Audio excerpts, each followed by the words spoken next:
we are, Oakwoods Cemetery, south side Chicago. Don't be running.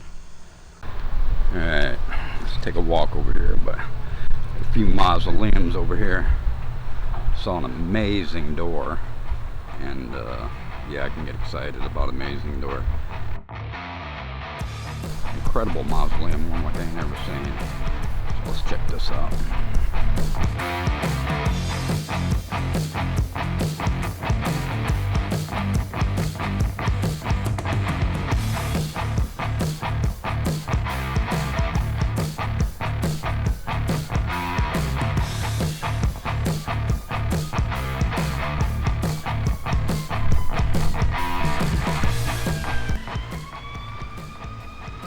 Sure, that's a typical sound around here.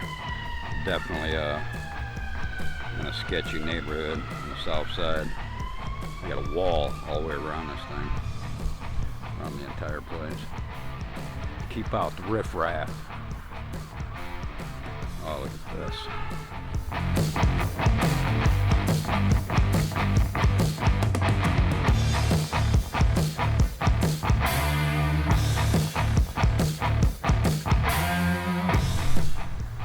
This one's pretty big. Back up here and give you a better look.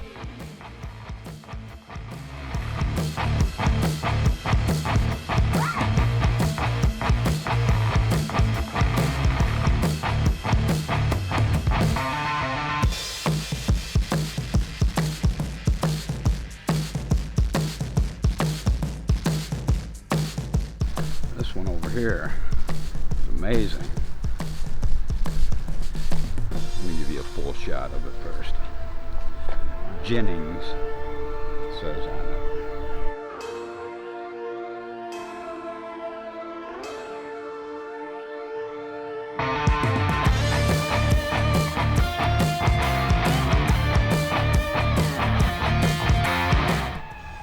How many sirens will we hear today in the beautiful south side of Chicago?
Baby died the next day.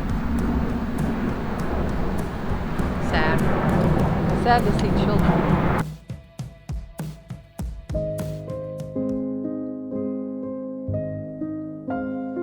James Cleveland Jesse Owens, born September 12, 1913, died March 31, 1980, was an American track and field athlete and four-time gold medalist in the 1936 Olympic Games.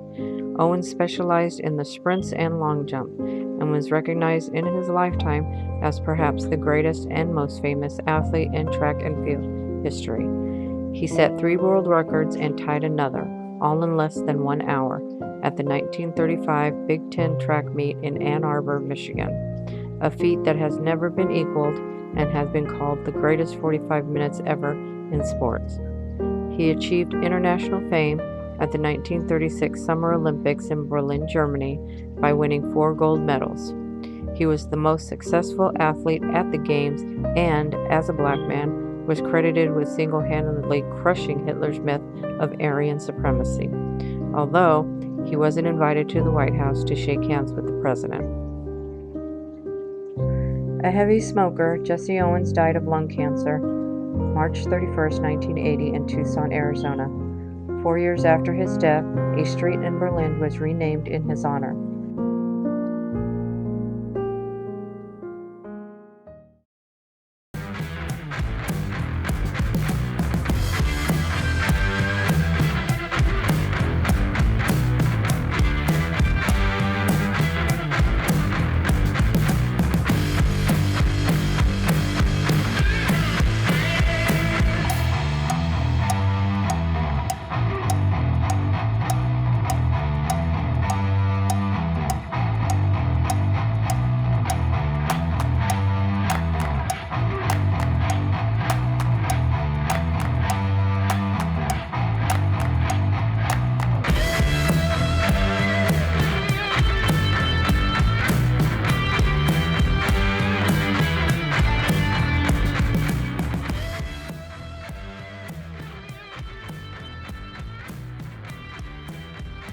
Here's a very famous gangster, that's for sure. Big Jim. We'll let Crystal tell you about him a little bit. Vincenzo Colisimo, born February 16, 1878, died May 11, 1920. Known as James Big Jim Colisimo, or as Big Jim, was an Italian-American mafia crime boss who immigrated from Calabria, Italy in 1895 and built a criminal empire in Chicago based on prostitution, gambling, and racketeering. He gained power through petty crime and by heading a chain of brothels.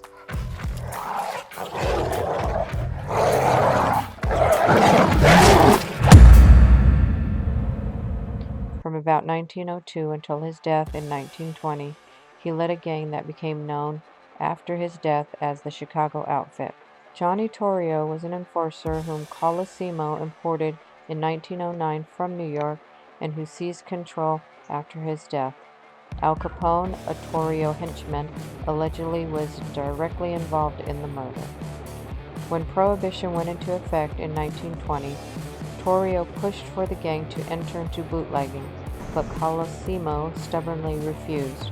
In March 1920, Colisimo secured an uncontested divorce from Moresco. A month later, he and Dale Winter eloped to West Baden Springs, Indiana. Upon their return, he bought a home on the south side. On May 11, 1920, Torrio called and told Colisimo that a shipment was about to arrive at his restaurant. Colisimo drove there to await it, but instead he was shot in an ambush and killed. Frankie Hale had allegedly traveled from New York to Chicago and personally killed longtime gang boss Colisimo at the behest of Chicago Outfit friends Torrio and Capone.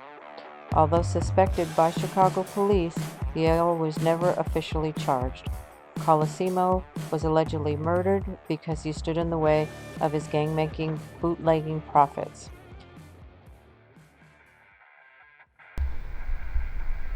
And here we go with the mayor from Chicago back in Capone's days. Very dirty, dirty bad boy. We'll let Crystal tell you about him here.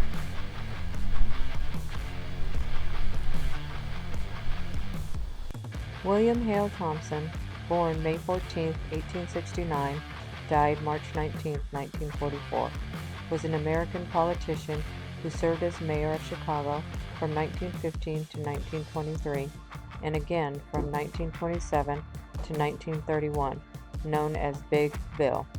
He is the most recent Republican to have served as mayor of Chicago. Historians rank him among the most unethical mayors in American history, mainly for his open alliances with Al Capone.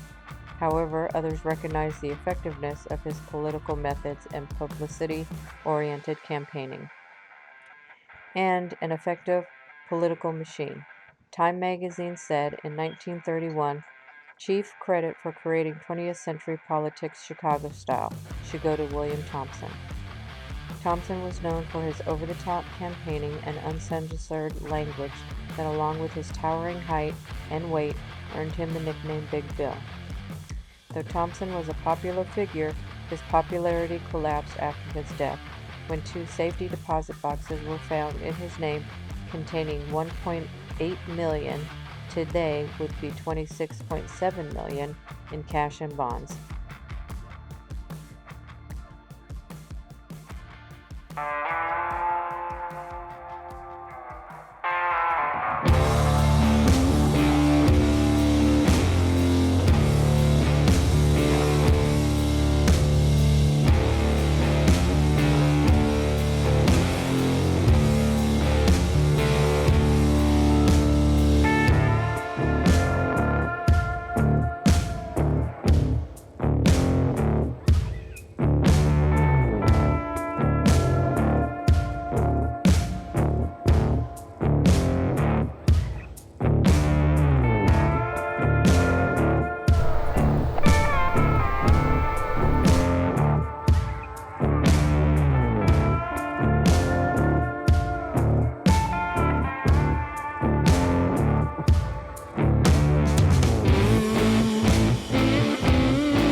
Here we go, another famous grave here.